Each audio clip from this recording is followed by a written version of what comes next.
we're still having. That it just seemed to be one thing on top of another, that nothing seems to be getting better, and it feels like no one is looking at it.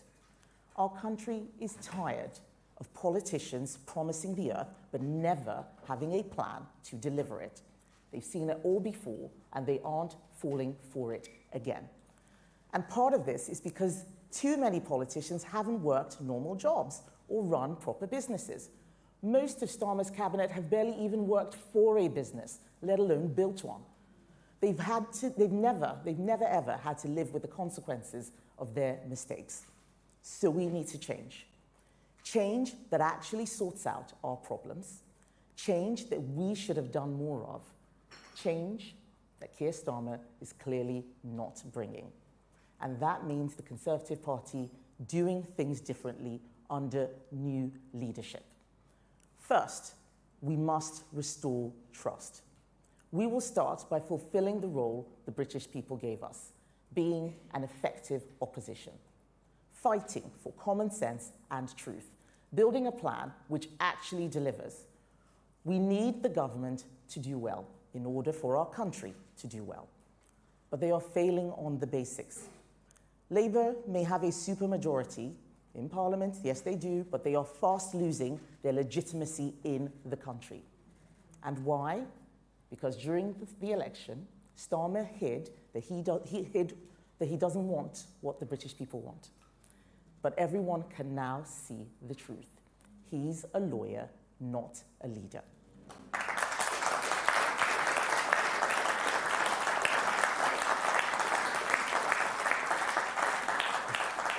Second, we are absolutely going to keep saying what people in this country think. We're not going to be quiet about the things that are too important for our country. In the last 2 weeks, people have told us to be quiet about the decades-long scandal of rape gangs. They want us to be quiet because they're uncomfortable about potential racial and cultural motivations behind these crimes. While the Conservative Party is under new leadership, we will not do that. Those victims have waited too long for justice.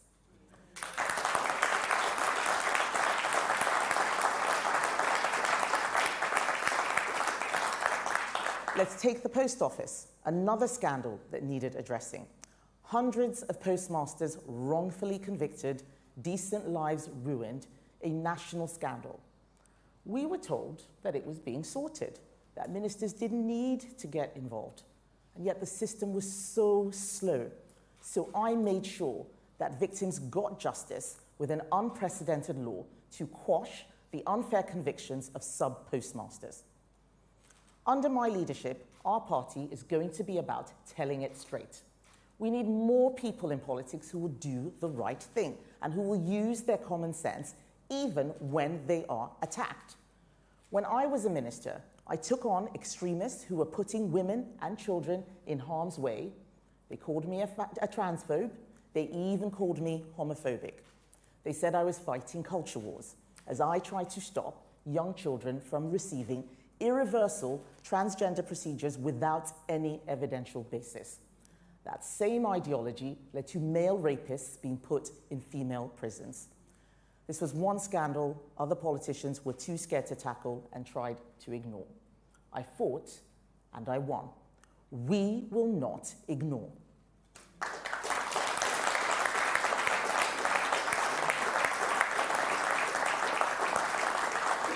Third, we are going to push Keir Starmer to do the right thing for the good of the country. We can't afford for Labour to fail. We will back Keir Starmer when he does the right thing. I don't care who gets the credit. We just have to start getting our country back on track.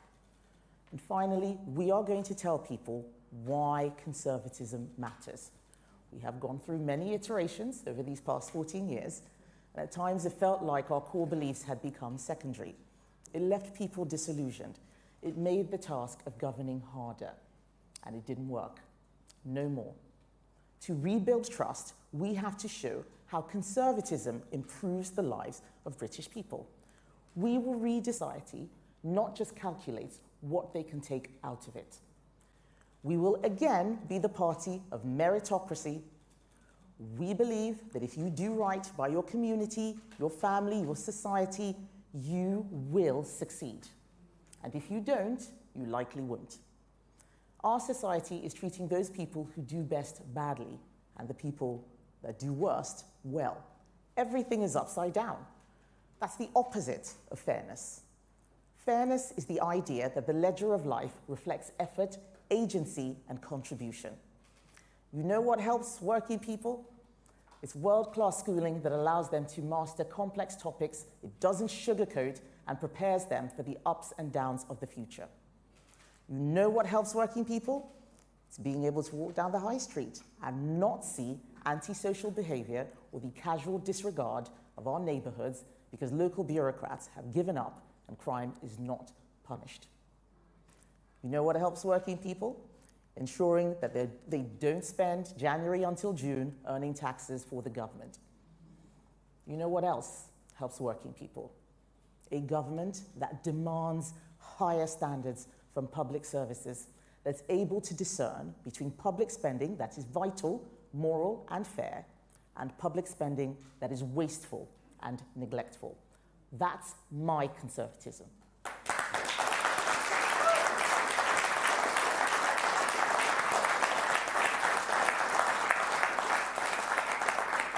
It's a conservatism which deals with the problems of today, which prepares us for the challenges of tomorrow.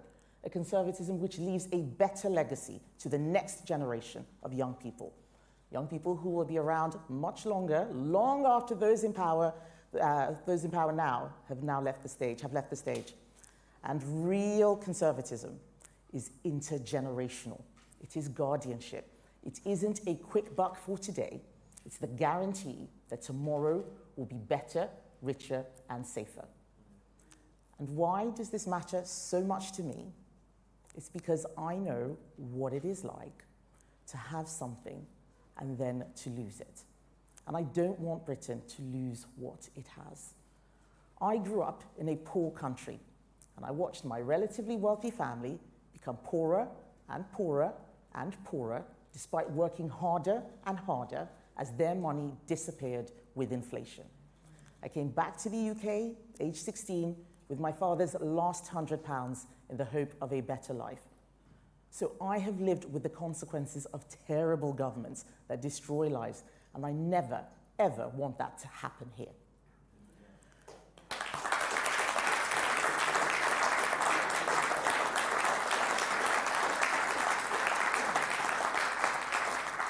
I became an adult fairly early. I was living as a lodger with a friend, studying part-time at an FE college to get my A-levels while working at McDonald's to pay my way. I know what it is like to feel alone. I know what it is like to have to decide between paying for food or paying for a bus fare. I did not study politics, I studied engineering, and after that, I went to night school and I got another degree. So I see politics the way most people see it, as an outsider, not having the perfect language or the perfect presentation, but wanting to fix things. I am fascinated by how to make things work, and I can see how our country is just not working for ordinary people out there. I'm determined to change that.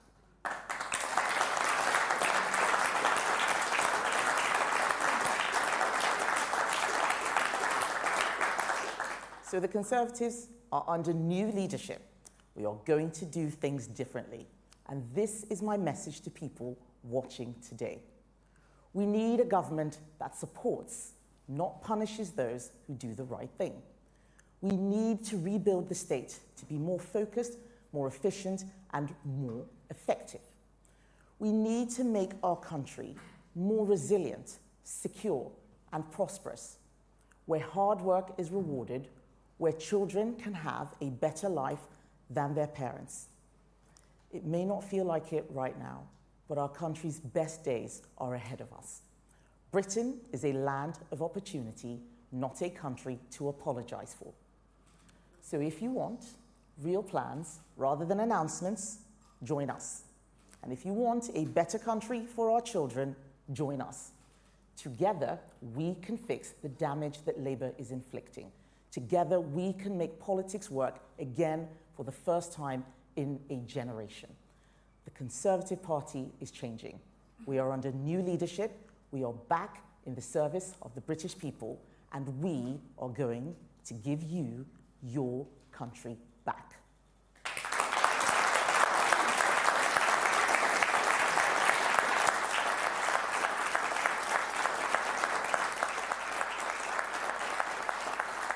Thank you. Thank you. Thank you, everybody.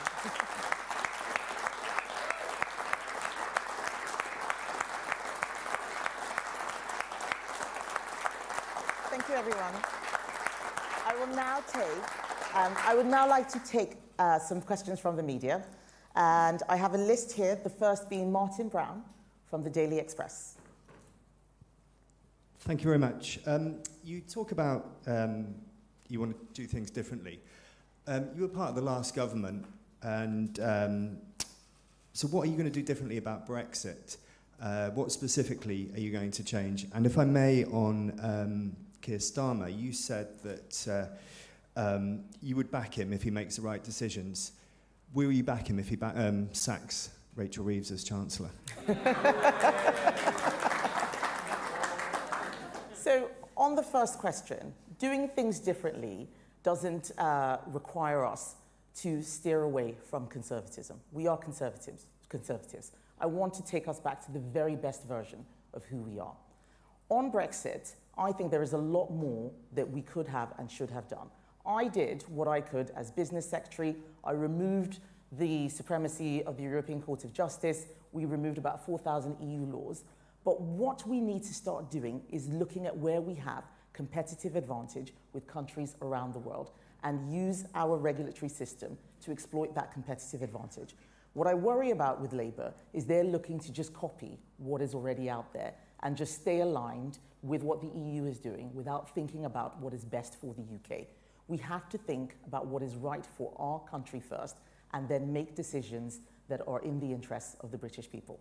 That is how we will get the Brexit opportunities. And there are many opportunities in areas like tech and AI, even in farming, with novelty foods, for example. There's so much more that we can do.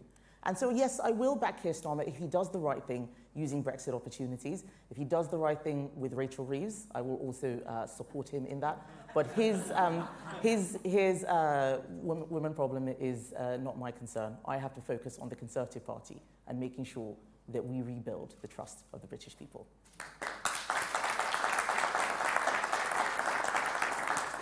Hugo Guy from The Eye. Thank you, Ms. Badenoch. Can you talk about the economic sort of troubles that the country's faced in the last couple of weeks? The economic troubles that the country's faced in the last couple of weeks. How serious a problem do you see that being for the country, and what specifically would you like to see the current government do differently to sort of take us out of that? Right. So I think that there is a fundamental misunderstanding on the part of this government, that it is not government that creates growth, it is business that creates growth.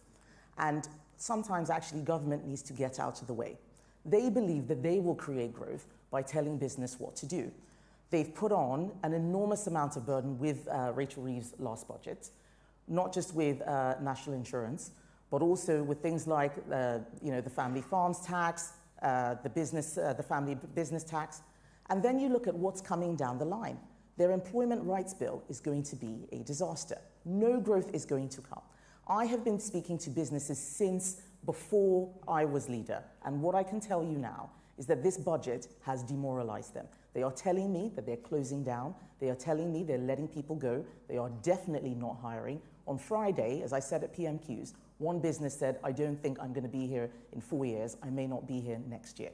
That is the problem. Growth comes from business, and we need to start supporting business. Not just the big, large corporations who can often weather these things, but some of the smaller organizations, smaller businesses. We are the party, not just of big business, but small business too. We are the party of entrepreneurs.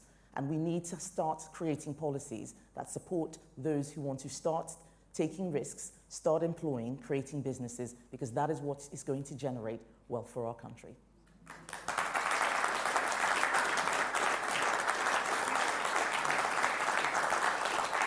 Chris Hope, GB News.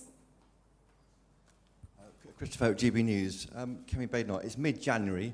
It's the first time you've given a speech, a policy-free speech.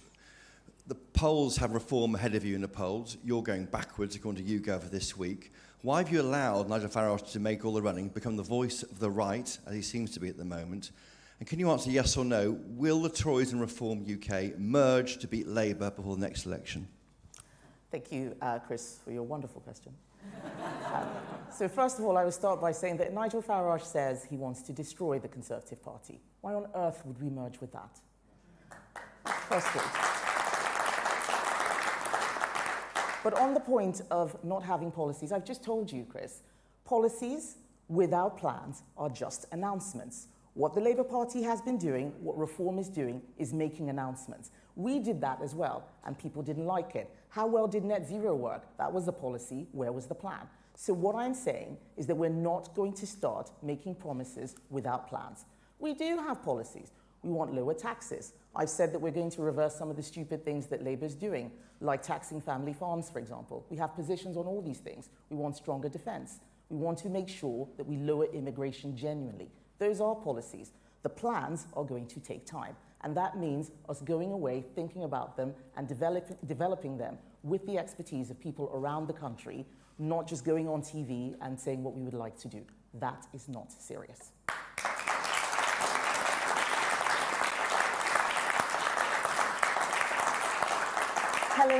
Helen Katz, BBC. If I can ask you, the government's announced that it's going to get Louise Casey to do a rapid review of grooming gangs, and there's going to be 5 local inquiries. Is that enough?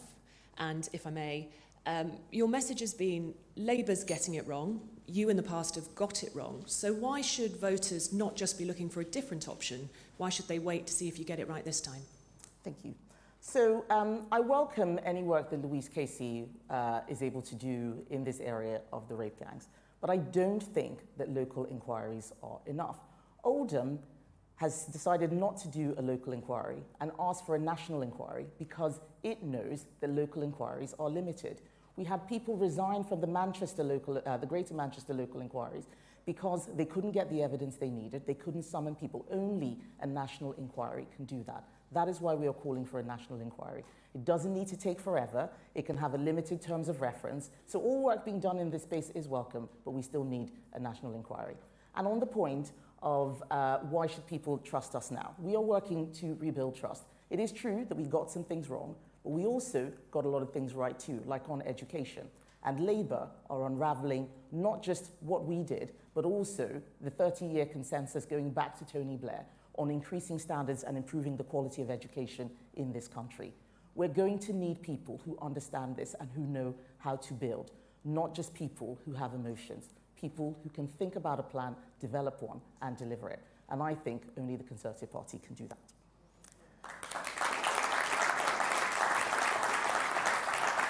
Kate McCann, Times Radio.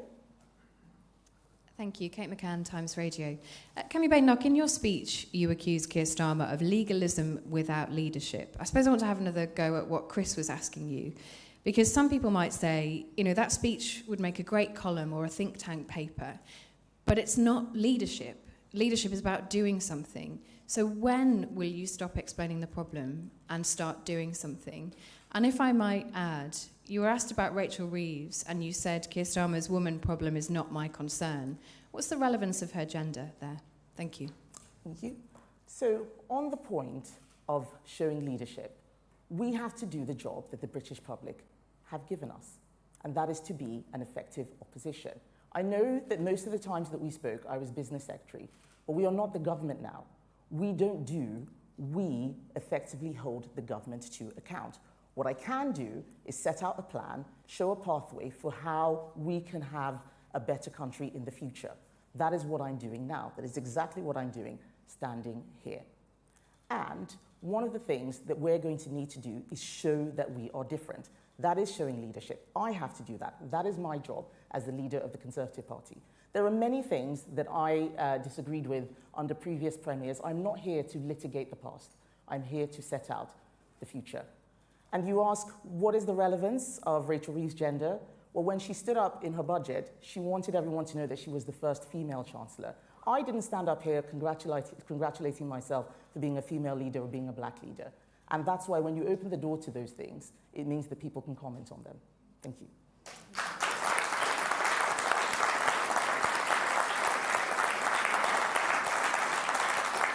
Martina Betts from The Sun.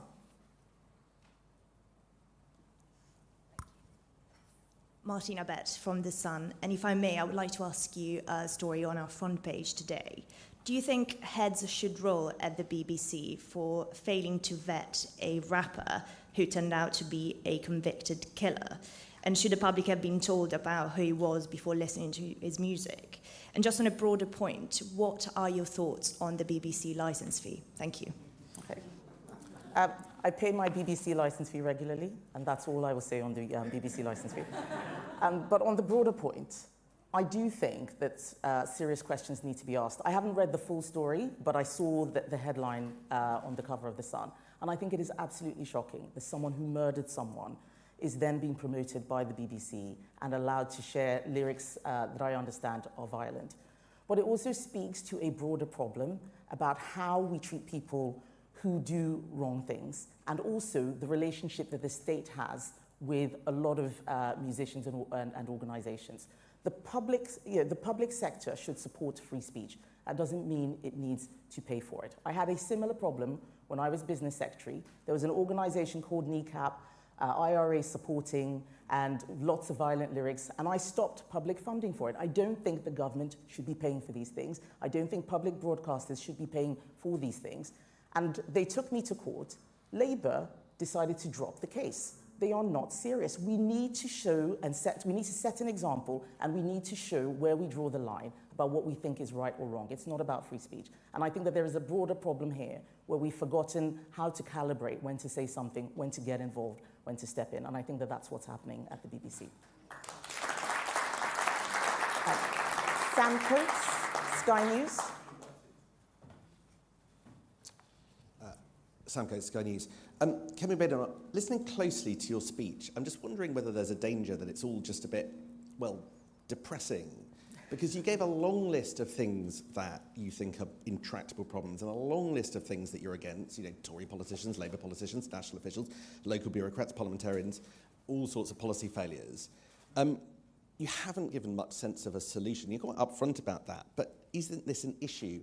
And also, isn't it all just a bit joyless, which in political terms is a problem because it's a contrast to Nigel Farage?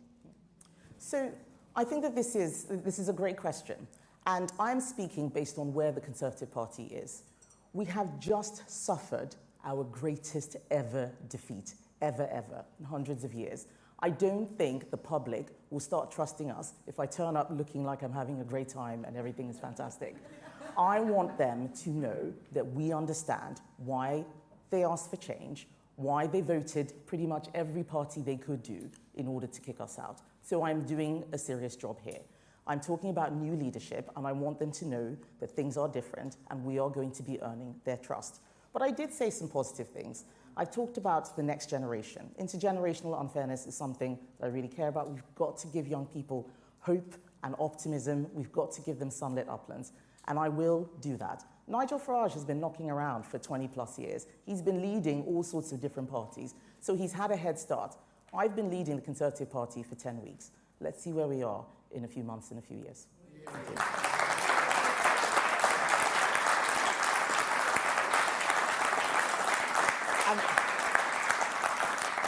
Shahab Khan from ITV.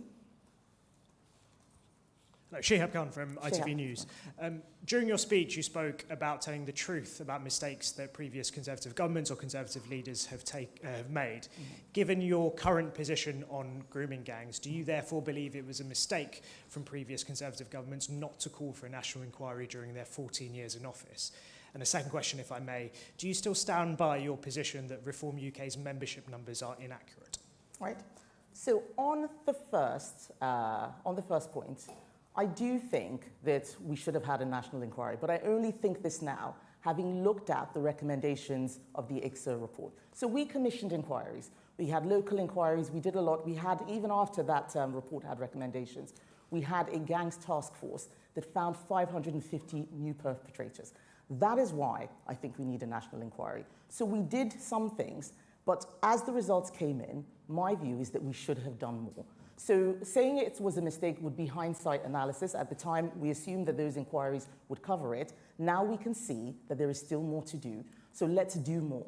And the point I was making last week at PMQs was that this isn't about blame. It's not about whether Keir Starmer should have done this or we should have done that. It's about what we do now. We spend a lot of time pointing fingers rather than just getting on and doing stuff. Let's get on and deliver justice.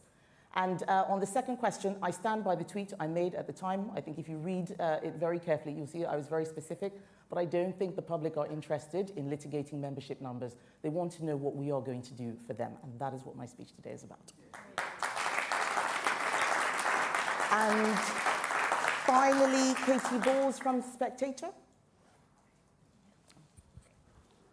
Katie Balls from The Spectator. First off, you spoke in your speech, Kemi Badenoch, about mistakes that the Tories have made in government. Is there anything you want to apologise for on behalf of the Tory party to voters watching this? And then secondly, of course, we have Donald Trump returning to the White House next week. And there's lots of talk about a potential vibe shift, a change in the mood. And I wondered, do you think the political temperature is changing where people are saying things they were too scared to say before? Okay. So on the first question, I remember when we had a speech last month about immigration. And that's one of the things where I came out up front and said, we acknowledge that we made mistakes. I was knocking on a door recently, and I was apologizing to the person at the doorstep, and he said, I'm not interested in your apology. I want you to get these people out. And that's what I'm going to be focused on. On the second point about vibe shifts, I think that things have been in a state of flux for at least 10 years. There's been a vibe shift almost every 18 months, and we're seeing the latest iteration. And we are going to have to be flexible as a party. We're going to need to make sure that as the country is changing, as it's evolving, we are representing authentic conservative values and showing that whatever the situation, we are the best placed party to help deliver hope and optimism and a better future. Thank you. Thanks, everybody.